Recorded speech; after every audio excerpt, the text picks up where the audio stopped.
মামনসা রান্না বলে দিচ্ছি কি কি হয়েছে। ভাত, ঠাকুরের মামনসার ভাত, ঠাকুরকে ভাত দেওয়া হয়েছে। পুঁই শাক চচ্চড়ি, এটা একটা পোস্ত করা হয়েছে, আলু আর সব রকম আনাজ দিয়ে একটা পোস্ত করতে হয় আমাদের।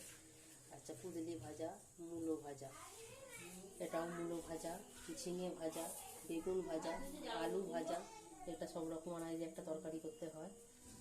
এটা হচ্ছে আমরা হোপা ভাজা, সব রকম আনাজ দিয়ে আমাদের, আমরা চালতা অনেক কিছু আনাজ দিয়ে যত রকম সবজি আছে এটা টক করতে হয়।